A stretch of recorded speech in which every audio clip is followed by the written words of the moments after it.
Bismillahirrahmanirrahim. Assalamualaikum warahmatullahi wabarakatuh. Kembali lagi bersama saya Asep Saifuddin. Pada kesempatan kali ini saya akan membahas tentang bab ke-1, yaitu bab Thaharah atau bab bersuci. Dan sebelum kita memulai, mari kita berdoa bersama-sama sebelum memulai pelajaran materi hari ini. Kita ucapkan Bismillahirrahmanirrahim.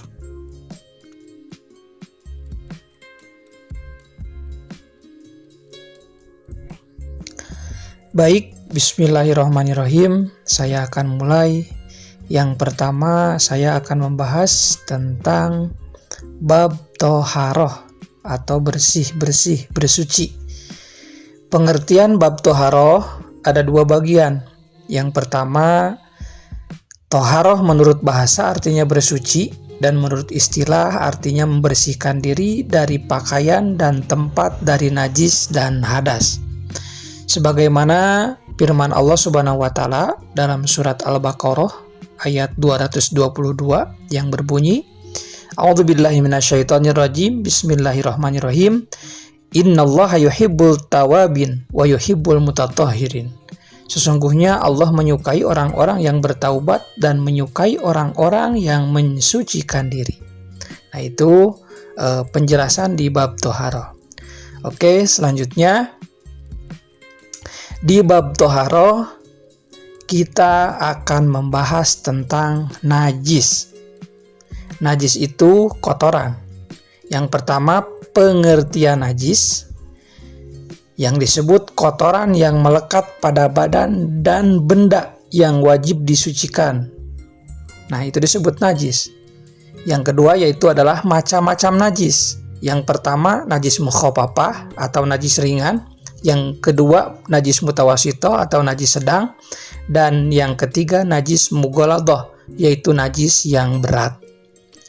Oke, selanjutnya yang pertama adalah najis mukhaffafah atau yang disebut najis ringan, yaitu kita tamsilkan atau contohkan air kencing anak-anak laki-laki yang belum berusia 2 tahun dan si anak belum makan apa-apa selain ASI ibunya atau susu ibunya. Itu merupakan contoh dari najis mukhaffafah atau najis yang ringan. Nah, jadi di antara najis yang ketiga itu tiga macam najis. Yang pertama adalah najis mukhaffafah. Bagaimana kita cara mensucikan najis mukhaffafah? Di antaranya kita cukup dengan memercikan air atau dibersihkan air dan tempat di mana kotoran atau najis itu mengenainya.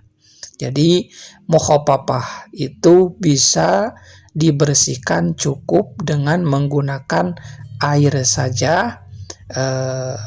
Jika memang belum bersih, kita bisa menyempurnakan dengan memakai sabun. Itu contoh di antara beberapa najis atau 3 macam najis. Yang kedua atau selanjutnya yaitu najis mutawasithah. Najis mutawasithah adalah najis pertengahan, di mana kita tamsilkan di sini najis mutawasithah seperti darah, nanah, kotoran manusia, muntah, arak, dan bangkai. Nah, itu diantaranya contoh-contoh dari najis mutawasithah atau najis pertengahan.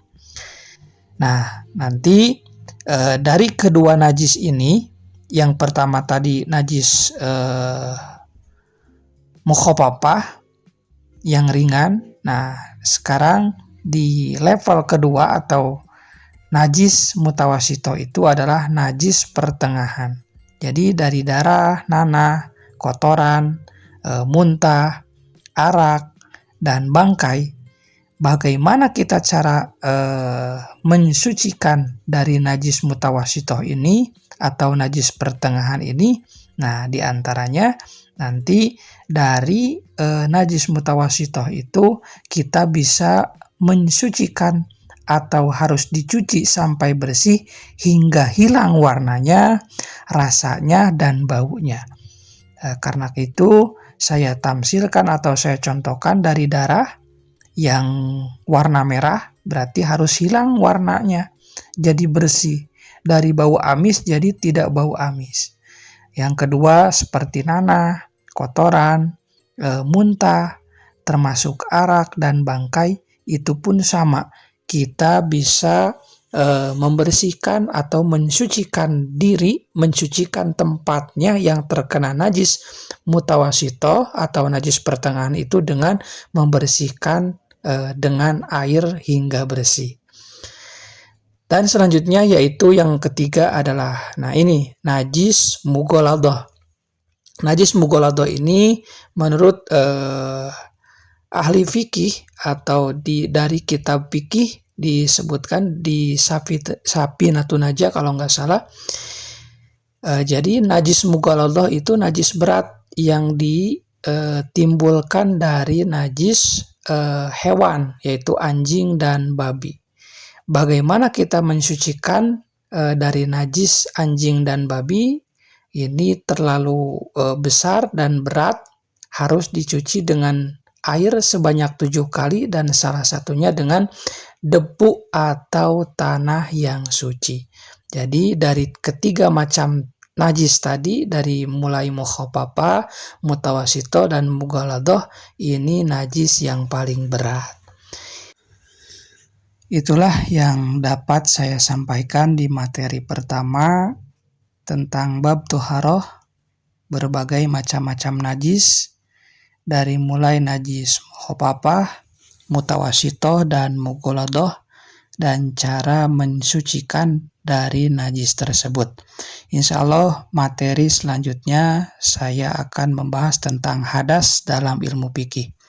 Sekian dari saya, mohon maaf bila ada kesalahan atau kekurangan.